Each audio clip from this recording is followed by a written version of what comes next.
அந்த 10 good morning to all. So interpretation of constitution அதில் பார்த்தீங்கன்னா ஒரு 10 general principles are there which has been widely accepted and applied by the courts while interpreting constitution.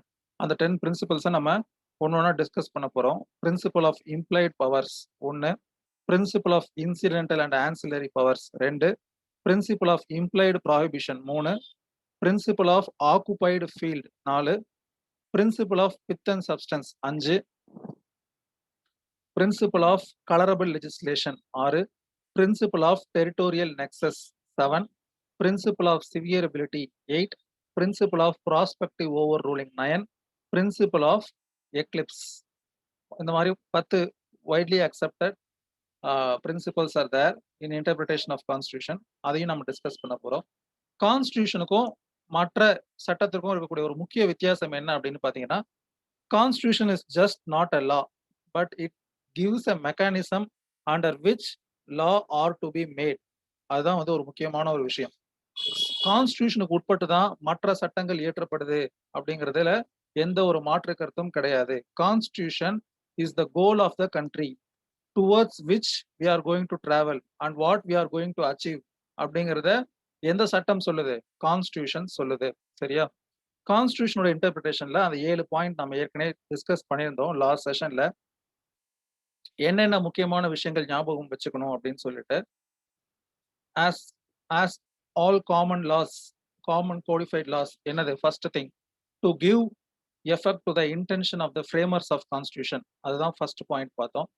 அதுக்கு அடுத்து என்ன பார்த்தோம்னா, when two kinds of interpretation of constitution is possible, one which results in smooth and proper functioning of constitution or harmonious functioning of constitution, எது இருக்குமோ அத்தகைய இன்டர்பிரிட்டேஷனை we have to give அப்படிங்கிறத second இதா சொன்னேன்.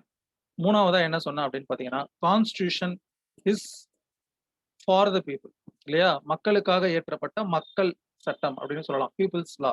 So while interpreting constitution we should interpret in a broad and liberal manner so as to give effect to all possible benefits of constitution to the people அப்படிங்கிறது ஒரு முக்கியமான ஒரு விஷயம். ஒரு நேரோ இன்டர்பிரிட்டேஷன் இல்லை ஒரு பீனல் லாஸை இன்டர்பிரட் பண்ற மாதிரி ஸ்ட்ரிக்டா இன்டர்பிரட் பண்ணணுங்கிற அவசியம் கிடையாது.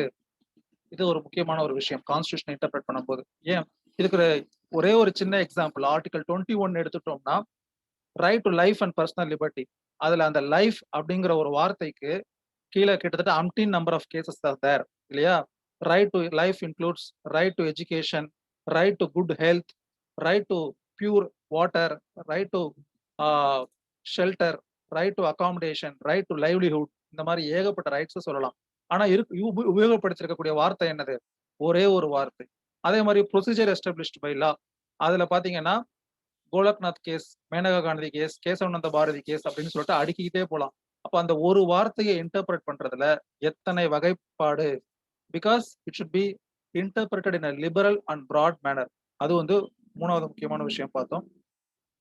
And fourth one is presumption against conflict and repugnancy of constitution. Constitution என்பது முரணானதாக எடுத்துக்கொள்ளக்கூடாது. Always while interpreting constitution you should be for the constitution, that is it is a good law அப்படிங்கிற ஒரு விஷயத்தை இருக்கணும். it is for the people, it is correct அப்படிங்கிற மாதிரி எடுத்துக்கிட்டு எப்படி இன்டர்பிரட் பண்ணா அதுல எந்த ஒரு கான்ஃபிளிக்டோ ரெபக்னன்சியோ ரெண்டு ப்ரொவிஷனுக்கு நடுவில் வரலாம். Various times there is some conflict between fundamental rights and directive principles of state policy. ஒன்னோட ஒன்று முரணாக இருப்பது போல் தெரிந்தாலும் கூட எப்படி இன்டர்பிரட் பண்ணா அந்த கான்ஃபிளிக்டை கலைஞ்சு ரெண்டுத்தையும் அப்போல்டு பண்ண முடியுமோ அப்படி இன்டர்பிரட் பண்ணணும் அப்படிங்கிறத பார்த்தோம்.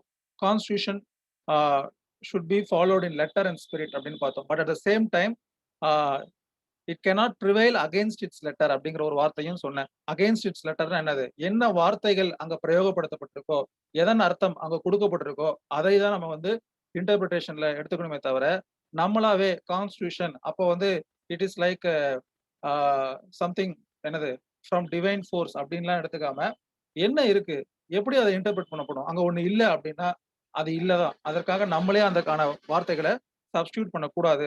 வித்தியாசம் இருக்கு. இருப்பதை லிபரலா பிராடா இன்டர்பிரட் பண்றதுக்கும் இல்லாததை இருக்கிறதா கற்பனை பண்ணிக்கிறதுக்கும் வித்தியாசம் இருக்கு அப்படிங்கிறத சொல்லியிருந்தேன்.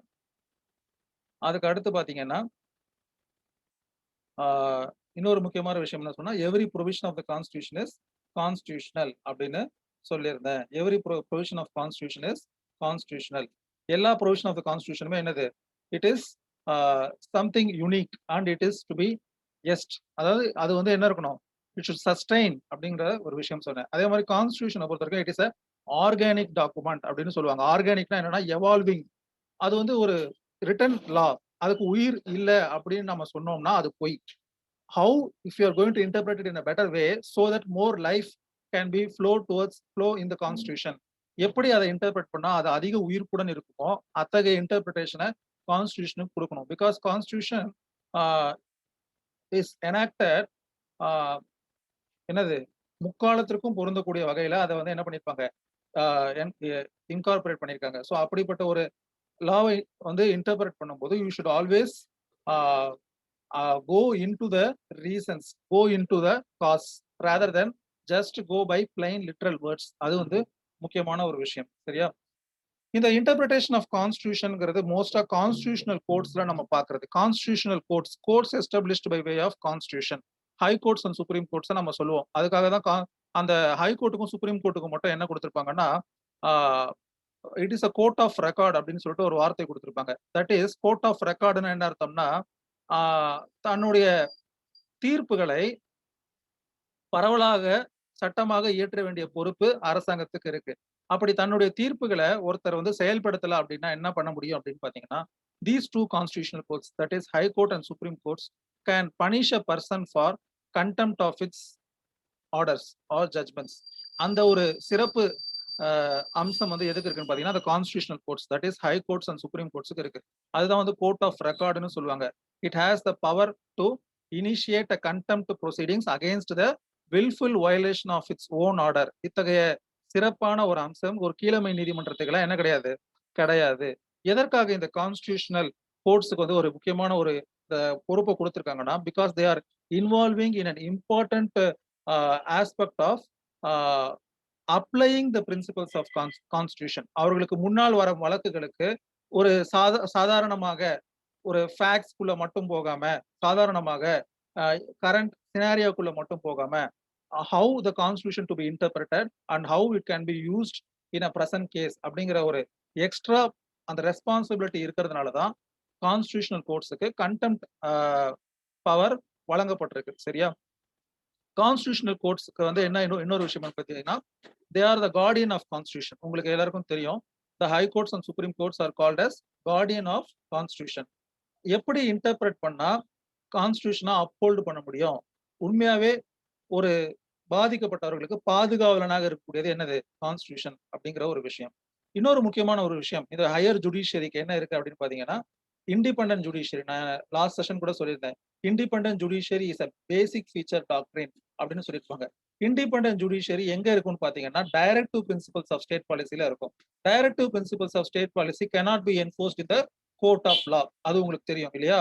cannot be enforced in the court of law. அதை நடைமுறைப்படுத்துவதற்கு நீங்கள் நீதிமன்றத்தை நாட முடியாது அப்படிங்கிறது ஒரு established thing. But now after the judgment of Kesavananda Bharati case, basic feature doctrine அப்படிங்கிற ஒரு கான்செப்டை எவால்வ் பண்றாங்க. அதுக்கு பேர் தான் ஜுடிஷியல் லெஜிஸ்லேஷன் அப்படின்னு ஒரு வார்த்தையை சொன்னேன். அதாவது சட்டமாக ஒரு விஷயம் இல்ல அதற்கான முக்கியத்துவம் அந்த அளவிற்கு ஒரு சட்டத்தின் அளவிற்கு இல்ல அப்படிங்கிற போது நீதிமன்றங்கள் they are stepping into the shoes of legislations and propagating the own idea for better benefit of the people and for better benefit of protecting the constitution and upholding its true spirit. அதுக்கு பேர் தான் அந்த judicial legislation சொல்லுவாங்க. அப்படி evolve ஆன concept தான் பேசிக் feature doctrine அப்படிங்கிற ஒரு விஷயம். இந்த பேசிக் ஃபீச்சர் டாக்ட்ரின்ல தான் இப்ப என்ன பண்ணிருக்காங்க, one of the basic features as of now is independent judiciary. ஏன் அப்படின்னா, because judiciary is the guardian of constitution. அவர்களுக்கு முழு அதிகாரம் வழங்கப்பட்டிருந்தால் மட்டும்தான் அவர்கள் அந்த விஷயத்தை சரியாக செயல்படுத்த முடியும், ஒரு பாதுகாவலை சிறப்பா செய்ய முடியுங்கிறதுக்காக அவங்களுக்கு அந்த இதை கொடுத்திருப்பாங்க. செக் அண்ட் பேலன்ஸ் மெக்கானிசம்ல ஜுடிஷியரிக்கு ஒரு இம்பார்ட்டன்ட் ரோல் இருக்கு அப்படிங்கிறதையும் சொன்னேன். அதே மாதிரி அட்மினிஸ்ட்ரேட்டிவ் லால லார்ட் ஆக்டன் உடைய ஃபேமஸ் சேயிங்ஸ் என்ன சொல்லுவாருன்னா, power corrupts and absolute power corrupts absolutely அப்படின்னு சொல்லுவாரு. If there is no check and balance mechanism, there is no guardian of constitution like judiciary, like high courts or supreme courts, என்ன ஆகும்னா, there cannot be any curtail with regard to use of power. அப்ப என்ன ஆகும்னா king can do no ஹார்ம்னு சொல்லிட்டு பழைய காலத்துல ஒரு மன்னன் வந்து எல்லாத்துக்கும் அப்பாற்பட்டவனாக, இப்ப அப்படி கிடையாது. Now lex is supremus. That is the law is superior and everyone is within the thing of law. சட்டத்தின் கட்டுப்பாட்டுக்கு உட்பட்டு தான் இன்னைக்கு யாரா இருந்தாலும் செயல்பட முடியும். இத்தகைய செயல் எப்படி சாத்தியமாகுதுன்னு பாத்தீங்கன்னா 2 விஷயத்துல இண்டிபெண்டன்ட் ஜுடிஷியரிங்கிற ஒரு விஷயத்துல சாத்தியமாகுது. அதே மாதிரி check and balance mechanism. Check and balance மெக்கானிசம்ல even though the court cannot enact its own laws, judicial legislation சில இடங்கள்ல பண்ணப்படுது. இருந்தாலும் கூட வெளிப்படையாக சட்டம் இயற்றும் அதிகாரம் யாருக்கு கிடையாது? நீதிமன்றத்திற்கு கிடையாது. அப்படி அப்படி இருந்தாலும் கூட ஒரு சட்டம் சரியானதா? தவறானதா? அது ஒரு மிஸ்கைடன்ஸா? இல்ல ப்ராப்பரா இருக்கா? அப்படிங்கிறத அ டிக்ளேர் பண்ணக்கூடிய ஒரு முக்கியமான பொறுப்பு நீதித்துறைக்கு இருக்கு. அதனால தான் it gains importance in the democratic system of the country. சரியா? இப்போ இதுல அ ஒரு முக்கியமான ஒரு விஷயம் பார்க்க போறோம் அப்படின்னு சொன்னேன். ஃபர்ஸ்ட் திங் என்ன பார்த்தீங்கன்னா, doctrine of implied powers. Implied powers மொத்தம் 10 டாக்ட்ரின் இருக்கு. 10 பிரின்சிபல் இருக்கு. With regard to interpretation of constitution. அதுல ஒண்ணு ஒண்ணா நம்ம டிஸ்கஸ் பண்ண போறோம். The first one is principle of implied powers. What is the meaning of implied powers அப்படின்னு பார்க்கும் பொழுது, constitution may provide for some work, but it cannot minutely provide all details necessary for executing that particular work. கான்ஸ்டிடியூஷன்ல ஒரு குறிப்பிட்ட விஷயத்திற்கான அதிகாரம் வழங்கப்பட்டிருக்கும். ஆனால் அவர்கள் அந்த விஷயத்தை செய்வதற்கு என்ன ஒர்க் ஃபோர்ஸ் தேவை, எப்படி அதை பயன்படுத்துறது, அதற்கான அந்த equivalent necessary things my not be provided in the constitution. அப்ப அந்த மாதிரியான ஒரு விஷயத்தை செயல்படுத்துவதற்கு கான்ஸ்டிடியூஷன்ல இருந்து நம்ம அந்த அதிகாரத்தை they are not plainly they are not expressly provided in the constitution. அப்ப அப்படி ஒரு அதிகாரம் இருப்பதாக நாம் எடுத்துக்கொள்ளலாமா அப்படின்னு பாத்தீங்கன்னா அதுக்கு பேர் தான் பிரின்சிபல் ஆஃப் இம்ப்ளைடு பவர்ஸ் அப்படின்னு சொல்றாங்க. Principle of implied powers, that is without using of those powers you cannot execute the main functioning or main work assigned to you. அதை உங்களால செய்ய முடியாது அப்படிங்கிறது தான் ஒரு விஷயம். சரியா? if you are going to if you are going to construct a house in a terrace, construct some kind of building in terrace, you have to use the steps going to the terrace. Without using the steps going to the terrace, you cannot construct anything in the terrace or you cannot make any alterations in the terrace. கரெக்டா இல்லையா? இதுக்கு பேர் தான் implied பவர்னு சொல்றது. எனக்கான அதிகாரம் எதற்கு வழங்கப்பட்டிருக்கு? ஒரு உதாரணம் சொல்றேன். எனக்கான அதிகாரம் என் வீட்டின் மாடியில் ஒரு ரூம் கட்டுறதுக்கு வழங்கப்பட்டிருக்கு. அந்த ரூம் கட்டுறதுக்கு என்னென்ன தேவை? நான் கீழே இருக்கக்கூடிய படியை உபயோகப்படுத்திக் கொள்வது, அங்க மேல இருக்கக்கூடிய டேப்ல இருந்து தண்ணியை எடுத்துக்கிறது, இதெல்லாம் இம்ப்ளைடு பவர்ஸ். இந்த அதிகாரத்தை பிரயோகப்படுத்தினால்தான் எனக்கு வந்து வழங்கப்பட்டிருக்கக்கூடிய அதிகாரத்தை செய்ய முடியும். அப்ப நுட்பமாக it is not possible to incorporate all minute details necessary for executing the work or for uh, implementing some powers of constitution. அப்ப என்ன பண்றாங்கன்னா அதற்காக சில துணை விதிகள், சில உள் விதிகள் இருப்பதாக அசியூம் செய்து கொள்கிறார்கள். அதற்கு பேர் தான் டாக்ட்ரின் ஆஃப் இம்ப்ளைடு பவர்ஸ். இதுல 2 விஷயங்கள் இருக்குங்க டாக்ட்ரின் ஆஃப் இம்ப்ளைடு பவர்ல. Implied power also means implied restraint. 2 விஷயங்கள் இருக்கு, கவனிங்க. ஃபர்ஸ்ட் என்ன சொல்லிட்டேன்? இம்ப்ளைடு பவர்னா என்னன்னு சொல்லிட்டேன். ரெண்டாவது implied power also means implied restraint அப்படின்னு அர்த்தம். அது என்ன sir implied restraint? If something has been prohibited by the constitution, இதை செய்யக்கூடாது அப்படின்னு சொல்லப்பட்டிருக்குன்னா அதை சார்ந்த விஷயங்களையும் செய்யக்கூடாது அப்படின்னு அர்த்தம். ஒண்ணும் இல்ல, கான்ஸ்டிடியூஷனல் லிஸ்ட் இருக்கு இல்லையா? 7th ஷெட்யூல்ல என்ன இருக்கு? 3 வகையான லிஸ்ட் இருக்கு constitution list. Union list, state list and concurrent list. இப்போ ஒரு லிஸ்ட்ல ஸ்டேட் லிஸ்ட்ல ஒரு ஐட்டம் போட்டிருக்காங்க. Say for example prisons. Prisons follow under the state list. இப்போ பிரிசன் சம்பந்தப்பட்ட ரெக்ரூட்மெண்ட்டோ இல்ல ரூல்ஸோ இல்ல what kind of classes can be given to inhabitants of prison, class A, class B, class C, இல்ல அந்த பிரிசன்ல என்ன மாதிரியான விஷயங்கள்லாம் கொண்டு வரணும், பிரிசன் ரிஃபார்ம்ஸ், பிரிசன் லாஸ், இதுக்கான அதிகாரம் யாருக்கு வழங்கப்பட்டிருக்குன்னா கான்ஸ்டிடியூஷன்ல ஸ்டேட்டுக்கு வழங்கப்பட்டிருக்கு. சரியா? பிரிசன் அப்படிங்கிற அந்த ஒற்றை வார்த்தை மட்டும் தான் அந்த லிஸ்ட்ல கொடுக்கப்பட்டிருக்கும். இந்த பிரிசன் சம்பந்தப்பட்ட ஒரு விஷயத்துல என்ன பண்றாங்கன்னா ஒரு மத்திய அரசாங்கம் ஒரு சட்டம் கொண்டு வராங்க. என்ன பண்றாங்கன்னா the political prisoners are to be placed in the state capital அப்படின்னு சொல்றாங்க. பொலிட்டிக்கல் பிரிசனர்ஸ்னு ஒரு இதை டிஃபைன் பண்றாங்க. If a person is coming under that particular category, he should be confined at the headquarters. டெல்லியில தான் கன்ஃபைன் பண்ணணும்னு சொல்றாங்க.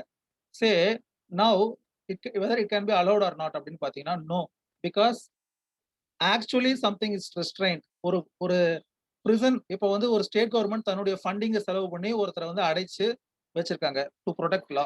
அதை நீ இப்படிதான் பண்ணணும், இல்ல இந்த இடத்துல வந்து பண்ணணும் அப்படின்னு சொல்லிட்டு you can not do such force such exercise against the state. Because என்னது, எப்படி இம்ப்ளைடு பவர்னு ஒரு கான்செப்ட் இருக்கோ அதே மாதிரி இம்ப்ளைடு ரிஸ்ட்ரெயின்ட் அப்படிங்கிற ஒரு கான்செப்டும் இருக்கும். If something is provided it should not be done அப்படின்னா அதை சார்ந்த விஷயங்களையும் நீங்க செய்யக்கூடாது. இதுதான் வந்து ரெண்டு முக்கியமான ஒரு விஷயம்.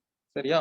இம்ப்ளைடு பவர் அப்படிங்கிற ஒரு இதுல ஒரு முக்கியமான கேஸ் இந்த doctrine of implied power or principle of implied பவர்ல என்னன்னு பாத்தீங்கன்னா bidi leaves and merchants association case.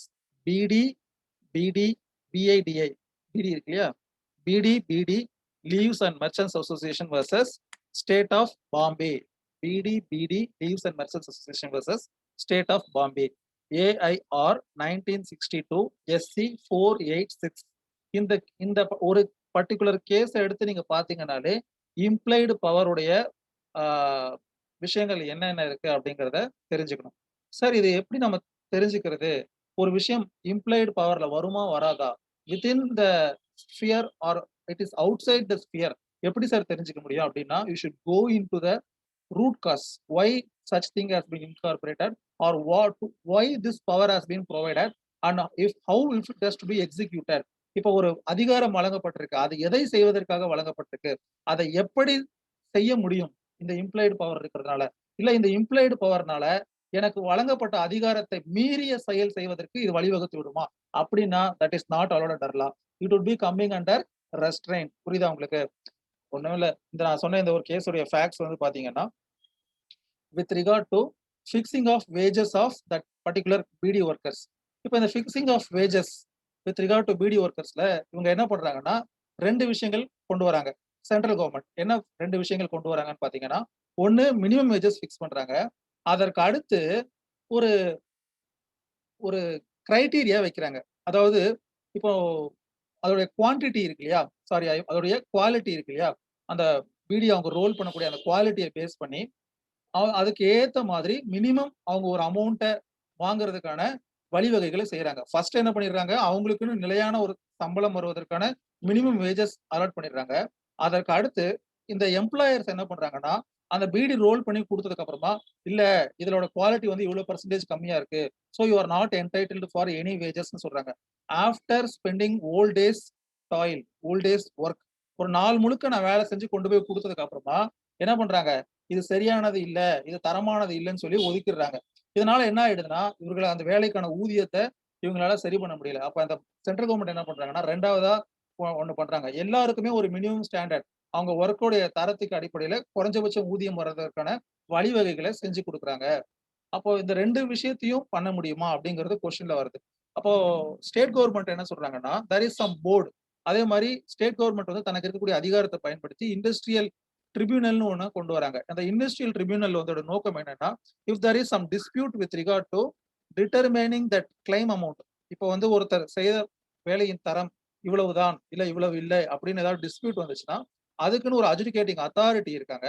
அந்த அஜுடிகேட்டிங் அத்தாரிட்டியில ரெண்டு பேரும் முன்வைத்து அதுல வழங்கக்கூடிய தீர்ப்பை ஏத்துக்கணும் அப்படிங்கிற ஒரு மெக்கானிசம் இருக்கு.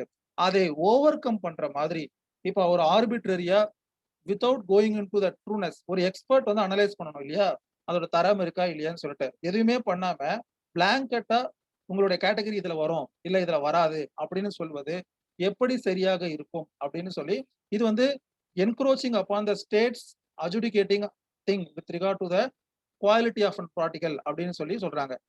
இந்த disguise of fixing the wages they are going into the another aspect அப்படிங்கிறது வருது. அப்போ வந்து whether it amounts to use of implied power or not அப்படின்னு கோர்ட் சொல்லும். அப்படின்னு கோர்ட்டுக்கு போகும்போது கோர்ட் வந்து ரெண்டுத்தையும் செப்பரேட் பண்றாங்க.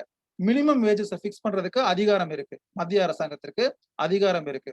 ஆனால் ஒரு பொருளின் தரம் ஒரு வேலையின் தரம் அது சம்பந்தப்பட்ட விஷயத்த அந்த கிரவுண்ட் ரியாலிட்டியில அங்க இருக்கக்கூடிய ஒரு போர்டு அண்ட் கமிட்டி அது ஃபார்முலேட் பண்ணி தான் டிசைட் பண்ண முடியுமே தவிர you cannot just by executing some formula you can not do that அப்படின்னு சொல்லிட்டு செப்பரேட் பண்றாங்க. You have implied power to fix minimum wages, but you don't have the implied power to do something which is not within your purview அப்படின்னு சொல்லக்கூடிய ஒரு முக்கியமான case தான் பிடிபிடி leaves sorry பிடிபிடி leaves and merchants association versus Union of India. இதுல இன்னொரு சில முக்கியமான கேசஸ் நீங்க படிச்சிருப்பீங்க கான்ஸ்டிடியூஷன்ல. PA Inamdar case, DM Pai foundation case, இதெல்லாம் வந்து with regard to constitutional right to run the educational institutions. ஒரு கல்வி நிறுவனங்களை நடத்துவதற்கு கான்ஸ்டிடியூஷன் என்ன பண்ணிருக்கு, ஒரு லிங்குவிஸ்டிக் மைனாரிட்டிஸ்க்கும் ரிலீஜியன் மைனாரிட்டிஸ்க்கும் அதிகாரம் வழங்கப்பட்டிருக்கும். அப்போ அந்த நிறுவனங்கள்ல ஃபீஸை ரெகுலேட் பண்றது இல்ல அதுல வேலை செய்யக்கூடிய ஆசிரியர்களுடைய தகுதியை தரத்தை நிர்ணயிக்கிறதுக்காக யூஜிசி ஏதாவது ஒரு விஷயம் பண்ணலாமா, பண்ணா whether it amounts to encouragement of the right to regulate and run educational institutions அப்படிங்கிற கேள்வி வரும்பொழுது கோர்ட் வந்து ஒரு முக்கியமான ஒரு விஷயம் சொல்லியிருக்கோம். என்ன அப்படின்னா, running institution is separate thing, but whereas running institution by maintaining some standard is within the ambit of UGC. அதுல எந்த மாற்று கருத்தும் கிடையாது. இந்த தகுதிகள் இருப்பவர்களை நியமிக்க வேண்டும் அப்படின்னு சொல்லிட்டு ஒரு ஒரு ப்ராப்பர் ஒரு ஏஜென்சி ஒரு உத்தரவு பிறப்பிப்பதை நாம் ஒரு தலையீடாக எடுத்துக்க முடியாது அப்படின்னு சொல்றாங்க. Regulating authority is always with government agency, regulating is different and controlling is different அப்படின்னு சொல்லியிருப்பாங்க. இந்த Inamdar case, DM Pai foundation கேஸ்லாம் நீங்க பார்த்துருந்தீங்கன்னா, controlling is not allowed under law but regulating is allowed under law. அப்போ ஒரு செயல் வெதர் இட் அமௌண்ட்ஸ் டு ரெகுலேஷனா இல்ல கண்ட்ரோலிங்கா அப்படிங்கறத எதை வச்சு தீர்மானிக்கிறாங்கன்னா, the power by which it is going to be achieved. அந்த பவர் கொடுக்கப்பட்டிருக்கா, அந்த பவர் கொடுக்கப்பட்டிருந்தா அதற்காக இம்ப்ளைடு பவரை எடுத்துக்கலாம். அதற்கான துணை விதிகள், துணை சட்டங்கள் என்ன தேவையோ அதை நீங்க ஃபார்முலேட் பண்ணலாம், இன்கார்பரேட் பண்ணலாம். ஆனா அந்த அதிகாரம் உங்களுக்கு வழங்கப்படல அப்படின்னு சொன்னா then definitely you cannot go into the help of principle of implied power. சரியா? ஓகே, இது போதும் இந்த டாபிக். அடுத்து பாத்தீங்கன்னா இதே மாதிரி இன்னும் ரெண்டு விஷயங்கள் இருக்கு, ரெண்டு பிரின்சிபல். அதுல ரெண்டாவது பிரின்சிபல் வந்து principle of incidental and ancillary powers. Principle of incidental and ancillary powers. Implied பவர்ஸ்க்கும் இன்சிடென்டல் அண்ட் ஆன்சிலரி பவர்ஸ்க்கும் பெரிய வித்தியாசம் கிடையாது, ரெண்டுமே கிட்டத்தட்ட ஒரே மாதிரி தான். இன்சிடென்டல் அண்ட் ஆன்சிலரி பவர்ஸ் அப்படிங்கிறது என்ன அப்படின்னு பாத்தீங்கன்னா, நான் ஏற்கனவே சொன்ன மாதிரி ஒரு அந்த 7 பிரின்சிபல்ல முக்கியமான ஒரு principle constitution to be interpreted in a wide and liberal manner அப்படிங்கிறத ஒரு முக்கியமான ஒரு விஷயமா சொன்னோம். To be interpreted in a wide and liberal manner. அது அப்போ அதற்கும் இதுக்கும் என்ன சார் சம்பந்தம் அப்படின்னு பாத்தீங்கன்னா, அதற்கும் இதற்கும் என்ன சம்பந்தம் பாத்தீங்கன்னா, சில நேரங்கள்ல அந்த முக்கியமான அதிகாரம் இதையும் உள்ளடக்கியதா, whether that power which is expressed, which is clearly explained, it also has that incidental and ancillary powers or not அப்படிங்கறத क्वेश्चन. அதாவது principle of implied and ancillary powers என்னன்னா, துணை அதிகாரம், ஒரு அதிகாரம் முக்கியமான அதிகாரம் வழங்கப்பட்ட ஒரு அமைப்பிற்கு துணை அதிகாரம் இருக்கா இல்லையா. துணை அதிகாரம் என்ன இருக்காது, that incidental and ancillary powers will not be visible to visible plainly, அது வெளிப்படையாக இருக்காது. ஆனால் அதை கான்ஸ்டிடியூஷனை இன்டர்பிரட் பண்ணும் பொழுது, அதை உள்ளார்ந்து பார்க்கும் பொழுது இன்டர்பிரேஷன் வந்து இட் அலோஸ் அப்படின்னு சொல்லலாம். இப்போ உதாரணத்துக்கு ஃபுட் அண்ட் அடல்ட்ரேஷன் ஆக்ட்ல ஒரு லா எனாக்ட் பண்றதுக்கு ஒருத்தருக்கு ஒரு அதிகாரம் வழங்கப்பட்டிருக்குன்னு வச்சுக்கோங்க. அந்த அதிகாரத்தை உட்படுத்தி தண்டனை வழங்குவதற்கு இல்ல ஒரு பொருட்களை கன்ஃபிஸ்கேட் பண்ணலாமா, ஃபுட் அண்ட் அடல்ட்ரேஷன் ஆக்ட் எது கொண்டு வந்தாங்க, டு பிரிவென்ட் ஃபுட் அடல்ட்ரேஷன், உணவுப் பொருட்கள்ல கலப்படத்தை தடுக்கிறதுக்காக ஒரு சட்டத்தை கொண்டு வராங்க. அப்போ அந்த கலப்படத்தை தடுப்பதற்காக நீ வந்து சும்மா ஒரு சட்டத்தை போட்டா போதுமா, அப்போ என்ன பண்ணணும், அந்த கூடுதல் அதிகாரம் அவனுக்கு வழங்கப்படணும். அப்படி உணவு கலப்படம் செய்யப்பட்டிருந்தால் அந்த பொருளை கன்ஃபிஸ்கேட் பண்றது, பறிமுதல் செய்வது, அதை கையகப்படுத்துவது, அதற்கான உரிய அபராதத்தை விதிப்பது, penalty, and in some cases if want a person should be even imprisoned. இப்ப இந்த அதிகாரங்கள்லாம் என்ன பண்ணல, தனியாக அதுல குறிப்பிடப்பட்டிருக்கல. Food and Adulteration Actல there is no separate provisions like confiscation of adulterated products, freezing of the accounts of persons involved in the offense. இந்த மாதிரி ஒரு துணை விஷயங்கள்லாம் என்ன பண்ணிருக்காது, ஒரு குறிப்பிட்ட அதிகாரத்தில் வழங்கப்பட்டிருக்காது. ஆனால் அந்த துணை அமைப்புகளின் வழியாக by the way of this incidental and ancillary powers, whether the actual power can be done or able to do it in a better way or possible way, அதிக சிறப்பாக செயல்பட முடியும் அப்படின்னா இந்த இன்சிடென்டல் அண்ட் ஆன்சிலரி பவர்ஸ் இருப்பதாக நம்ம என்ன பண்ணிக்கணும், அர்த்தம் எடுத்துக்கணும். அதுக்கு பேர் தான் principle of incidental and ancillary powers. சரியா? அப்ப கான்ஸ்டிடியூஷன்ல த எக்ஸ்பிரஸ் பவர்ஸ் இருக்கு. அந்த எக்ஸ்பிரஸ் பவரை பெட்டரா சிறப்பா கொண்டு போய் சேர்ப்பதற்கு ஏதோ சில துணை அதிகாரங்கள் தேவை அப்படின்னா அந்த அதிகாரங்களும் இதற்குள் உள்ளடங்கியதாக எடுத்துக்கொள்ளணும். இதுதான் விஷயம். இம்ப்ளைடு பவருக்கும் இன்சிடென்டல் அண்ட் ஆன்சிலரி பவருக்கும் என்னன்னா, இம்ப்ளைடு அப்படிங்கிறது அதோட சேர்ந்தது. இன்சிடென்டல் அண்ட் ஆன்சிலரி பவர்ஸ் என்னோடது அதோட துணை நிலையை சார்ந்தது. சரியா? இதோட முக்கியமான ஒரு கேஸ் எப்படி அந்த பிரின்சிபல் ஆஃப் இம்ப்ளைடு பவர்ஸ் ஒரு கேஸ், முக்கியமான ஒரு கேஸ்ல சொல்லணும். அதே மாதிரி principle of incidental and ancillary பவர்ஸ்க்கு ஒரு முக்கியமான கேஸ் என்னன்னு பாத்தீங்கன்னா, commissioner of commercial taxes versus R S Jhaver. Commissioner of commercial taxes versus R S Jhaver, JHAVER. இது ஒரு முக்கியமான கேஸ். நீங்க இந்த இன்சிடென்டல் அண்ட் ஆன்சிலரி பவர் சம்பந்தமா ஒரு முழு ஒரு விஷயத்த என்னால எப்படி சார் அண்டர்ஸ்டாண்ட் பண்ண முடியும்னா, நீங்க இந்த கேஸை கோ த்ரூ பண்ணீங்கன்னா தெரிஞ்சுக்கலாம். It is with regard to tax சம்பந்தப்பட்ட ஒரு law. Power to impose tax இருக்கு இல்லையா? பவர் டு இம்போஸ் டாக்ஸ், அந்த டாக்ஸ் சம்பந்தப்பட்ட சட்டம் இயற்றுவதற்கு யாருக்கு அதிகாரம் வழங்கப்பட்டிருக்கோ அவர்கள் டாக்ஸ் எவேஷன் சம்பந்தப்பட்ட சட்டங்கள் இயற்றுவதற்கும் அவர்களுக்கு அதிகாரம் வழங்கப்பட்டிருக்கிறதாக இந்த வழக்குல எடுத்துப்பாங்க. அப்போ டாக்ஸ் சம்பந்தப்பட்ட ஒரு வரி விதிப்பது சம்பந்தப்பட்ட ஒரு அதிகாரம் ஒருவருக்கு வழங்கப்பட்டிருந்தால் அந்த வரி ஏய்ப்பினை தடுப்பதற்கான அதிகாரமும் அவருக்கு வழங்கப்பட்டிருப்பதாக அர்த்தம்.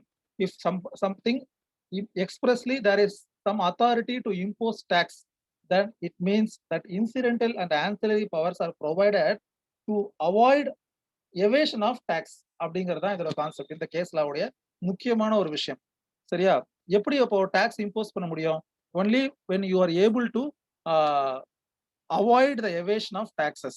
ஒரு வரி விதிப்பிலிருந்து தப்பிப்பதற்கான வழிவகைகளை கட்டுப்படுத்துவதன் மூலமாக மட்டும்தான் உங்களால ஒரு வரி நிர்ணயிக்கக்கூடிய சட்டத்தை ப்ராப்பரா இம்ப்ளிமெண்ட் பண்ண முடியும். அப்ப அதற்காக நீங்கள் இயற்றக்கூடிய இத்தகைய துணை விதிகள் இருக்கு இல்லையா, இதுக்கெல்லாம் என்ன பேரு? இன்சிடென்டல் அண்ட் ஆன்சிலரி பவர்ஸ் அர்த்தம். இந்த இன்சிடென்டல் அண்ட் ஆன்சிலரி பவர்ஸ் எதெல்லாம் இன்சிடென்டல் அண்ட் ஆன்சிலரி பவர்ஸ்ல வரும், எதெல்லாம் வராது அப்படிங்கிறதுக்கு நீங்க இந்த கேஸ்ல ஒரு நல்ல ஒரு எக்ஸாம்பிள்.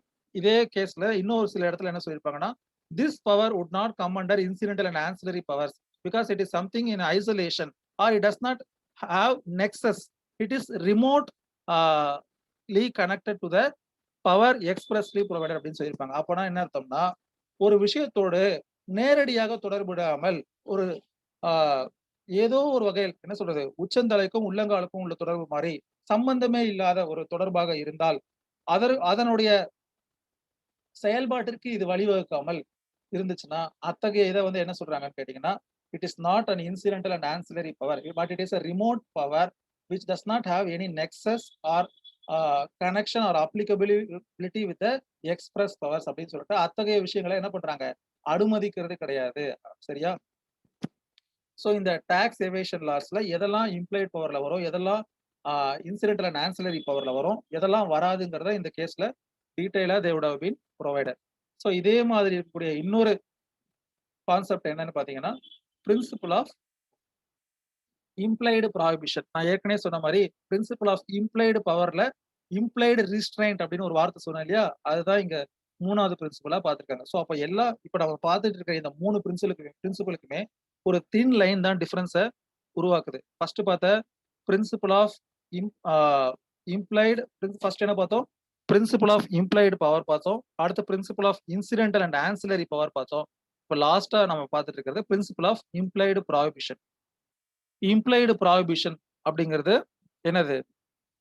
நான் ஏற்கனவே சொன்ன மாதிரி பிரின்சிபல் ஆஃப் ரெஸ்ட்ரைண்ட் அப்படின்னு சொல்லியிருப்பாங்க இல்லையா? இப்ப கான்ஸ்டிடியூஷன்ல 3 ஷெட்யூல் போட்டிருக்காங்க. 7th schedule. அப்போ அதுல மாநில அரசிற்கு கீழே இருக்கக்கூடிய ஒரு அதிகாரத்தின் மீது மத்திய அரசாங்கம் சட்டம் இயற்றக்கூடாது அப்படின்னா, அதை சார்ந்த இல்ல அதோடு தொடர்புடைய துணை விதிகளுக்கும் அது பொருந்தும்.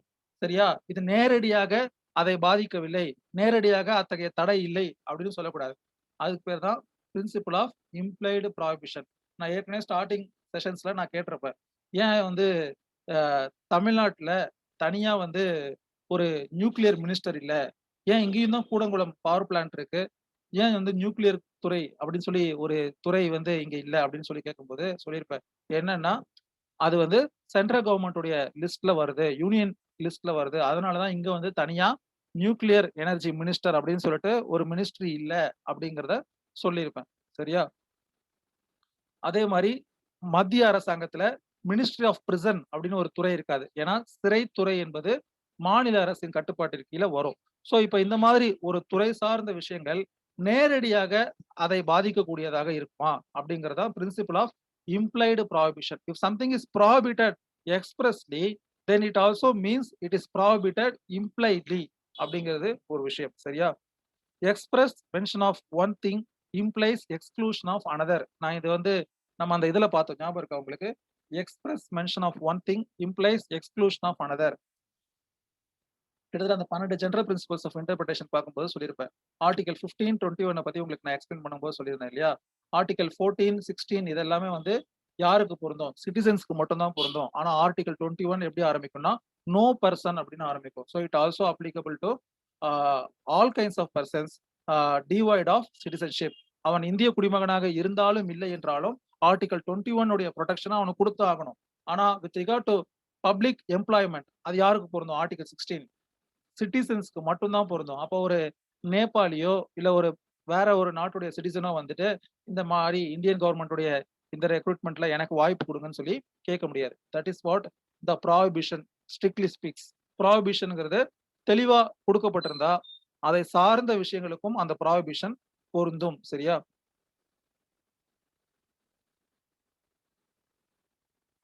வேற என்ன முக்கியமான ஒரு விஷயம் அப்படின்னு பாத்தீங்கன்னா, இந்த இம்ப்ளைடு ப்ராஹிபிஷனுக்கும் இன்சிடென்டல் அண்ட் ஆன்சிலரி பவருக்கும் என்ன ஒரு வித்தியாசம் அப்படின்னு பாத்தீங்கன்னா, ஆஹ் சில நாட்டுடைய கான்ஸ்டிடியூஷன்ல தனித்தனியா 3 லிஸ்ட் குடுத்திருக்க மாட்டாங்க. வெறும் யூனியன் லிஸ்ட் மட்டும் தான் குடுத்திருப்பாங்க. அந்த யூனியன் லிஸ்ட் குடுத்துட்டு மற்ற விஷயங்கள்லாம் விட்டுட்டாங்க அப்படின்னா, அந்த மற்ற விஷயங்கள்ல அந்த மாகாண அரசுகள், அதாவது அந்த ஸ்டேட் கவர்ன்மென்ட் லாஸ எனாக்ட் பண்ணலாம்னு சொல்லலாம். அதுக்கு பேரு implied prohibition. Because they does not exhaustively provide. இதுதான் சப்ஜெக்ட் மேட்டர் அப்படிங்கிறத என்ன பண்ணல?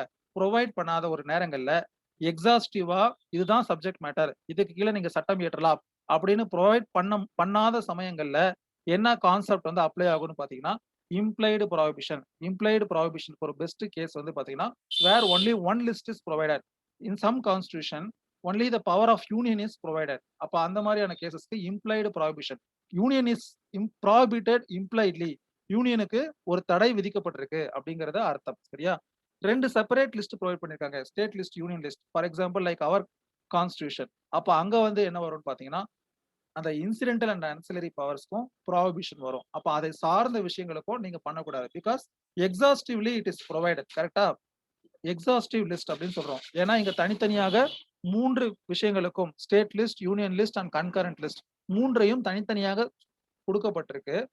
அதுல கொடுக்கப்படாத விஷயங்கள்ல யாருக்கு வந்து அதிகாரம் இருக்குன்னா, மாநிலத்துக்கு தான் மத்திய அரசாங்கத்துக்கு தான் அதிகாரம் இருக்கணுங்கிறதும் தெளிவா ஒரு என்ட்ரியில கொடுக்கப்பட்டிருக்கு. சோ அப்படி இருக்கும் பொழுது தட் இஸ் இங்க என்ன வராது அப்படின்னு பாத்தீங்கன்னா, principle of implied incidental and principle of prohibited of incidental and ancillary powers அப்படிங்கிறது நம்ம கான்செப்டுக்கு வரும். ஸோ இந்த 3மே ஒன்னோட ஒண்ணு தொடர்புடைய விஷயம். பிரின்சிபல் ஆஃப் இம்ப்ளைடு ப்ராஹிபிஷனும், பிரின்சிபல் ஆஃப் ஃபர்ஸ்ட் பார்த்தது என்னது? இம்ப்ளைடு பவர்ஸும் ஒன்னோட ஒண்ணு ஆப்போசிட்டா வரக்கூடிய ஒரு விஷயம். இம்ப்ளைடு பவர்ஸும், இம்ப்ளைடு ப்ராஹிபிஷனும். சரியா? அதுக்கு அடுத்து இருக்கக்கூடிய incidental and ancillary powers. So இதுதான் வந்து ஸ்டார்டிங் திங்ஸ். அதுக்கு அடுத்து வரக்கூடிய செஷன்ஸ்ல இனி வரப்போற மத்த பிரின்சிபல்ஸ பத்தி நம்ம டிஸ்கஸ் பண்ணுவோம். ஏதாவது டவுட்ஸ் இருந்தா நீங்க கேட்கலாம்.